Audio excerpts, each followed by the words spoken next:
Hello, this is me, Helmut, and I'm going to continue here with a way of talking which most of you have not heard from me in the last 2-3 years, since you may be listening and do videos from me.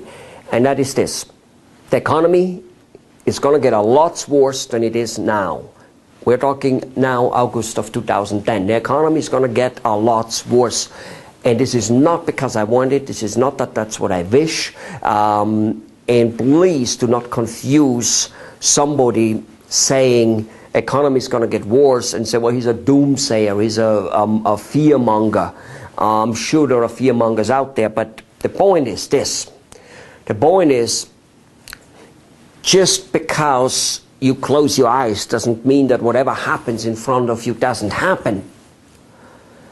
Would you like to have been on the Titanic, and then when it was sinking, to find out that some idiot was thinking that the Titanic cannot sink and thus we don't need lifeboats?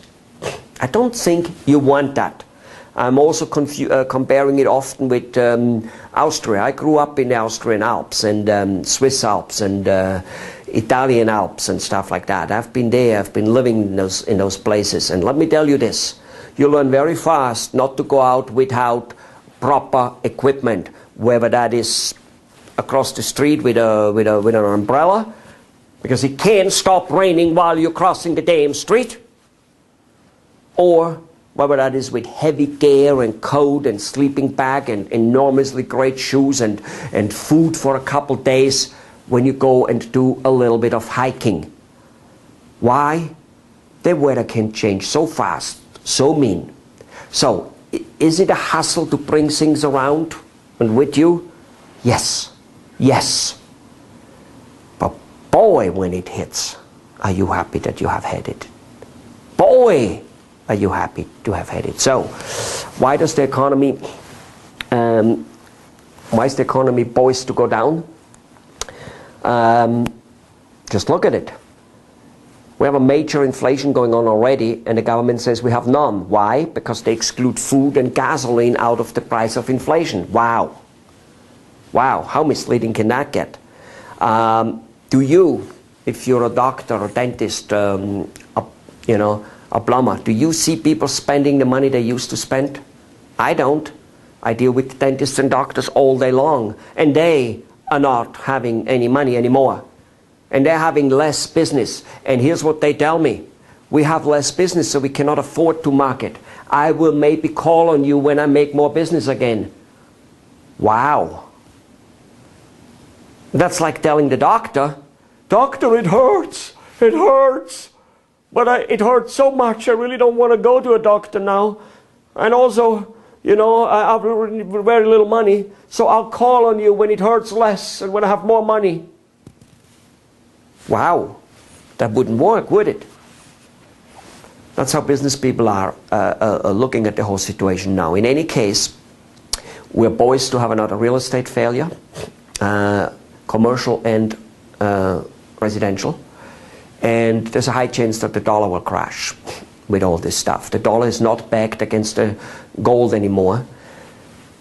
There are a tremendous amount of people out there. I have mentioned them in other videos. Ron Paul, actually, who used to run for president with, I think, last election. There is Peter Schiff, there is Robert Kiyosaki, there is Gerald Salende, there is Mark Faber, there's Jim Roger. There's all those people out there and many, many more who will tell you they are predicting trends. Those are the type of people who have predicted trends, the correct fall of, you know, the dilemma we had in 2008 and 2009. They predicted that. Those are people who predicted that, for instance, organic food, whole food kind of like that type of stuff will become a big hit, and they predicted that 20 years ago, 30 years ago, when nobody was talking about it. Those are the people who live life. They did very well for themselves in life in terms of money, and they're not looking at one or two things. They're not influenced by the media, which feeds us baloney. Okay? It will go better. They go in short time, you know, on a whim. You know, Mr. Bernanke says something Oh, it's going to go fine. The Chinese people say something, oh, it's going to be fine. Somebody says something bad, oh, it's going to go down a little bit. They're running this whole thing on nothing but rumor and comment. There is nothing to this economy currently. Now, how does a normal little guy like us escape this? Having a product and or a service and knowing how to market it. And this is where I come in. Knowing how to market it. Here is what I believe can easily happen. Okay? That it's not anymore, I used to advocate and still advocate, double your business minimally, because if you don't work on wow, I'm telling you that little bit of thing doesn't hit it ever. It's never worth the effort. But double your business. So with great marketing, one can actually double its business under relatively normal circumstances, even under slowdowns. Why? Because the competition is going to go sleeping. They're already sleeping. They're already putting their head into the sand like there's no tomorrow. It wouldn't matter in what business you're in.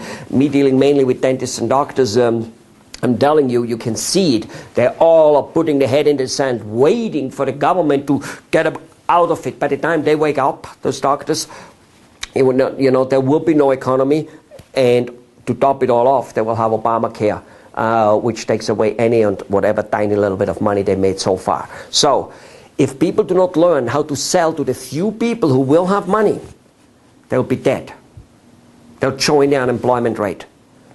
It won't be as funny as the New Yorker magazine many years ago, 2, 3, 4 years ago, showed a doctor operate for money. Operate for food, sorry. Operate for food. It'll go much worse. They won't even be able to operate for food anymore. It'll go that bad, very most likely. Now, what about if it doesn't? Good luck. Beautiful. Gorgeous. If you market and it doesn't go so bad, you'll go woo.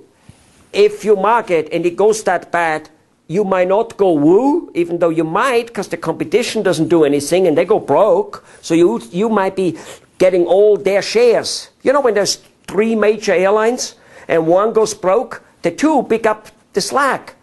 When Circuit City went out of business, Best Buy statistics went up. Of course, when such a major company goes out of business. So in your case, being a small business owner, you usually don't have such a major competition, but you will have 20, 30, 40 or 50% of people giving up. They just will give up. They just will not do anything and will die out. You will get that business, even though there's less out. You got to always get a bigger buy, a bigger piece of the pie. So if you do the right thing, and the doom and gloom I, so to say, here tell you will happen, doesn't happen, okay, then you go woo. If the doom and gloom completely happens the way I have observed and looked at, and the way other people are writing, and yes, they have influenced me because they opened my eye to a very high degree, but why did I look for them in the first place? Why did I go and start researching that stuff? I'll tell you why. Because it made no sense to me at all anymore for the last 2, 3, and 4, and 5 years. And I'm obviously, again, slow. I should have known this before. But I'm knowing it now. So what about if it does come? It could be that when as you become better in marketing than you in your own profession, which is what you have to do, ladies and gentlemen, which is what you have to do. You have to have a good product, a super good product, and you've got to learn how to market it even better than your product is. If you do that, instead of like expanding, you might be only shrinking a little bit. Wow. Shrinking a little bit is normally not good. Of course not. We're so thrilled that we always have to grow, and it's true to a high degree. But shrinking a little bit is a lot better than dying. And more than half of your competition will die. They'll die out. They'll try to go and look for a job, and they won't find a job. They will find a job even worse and harder. It will be more difficult than they will try to stay in their own business. So it does take a while to build a marketing machine together. And by the way, a great marketing machine is not advertising. Advertising is not what I'm talking about. Advertising will not work. You will not have the money for advertising. What you need to do is get the community involved. And that, why don't you go and look at some of my other videos and you will find out on how to do that. But please, one way or the other way, don't be lazy. Don't sail without a lifeboat. Realize that something is on the horizon and it ain't good. Bye-bye.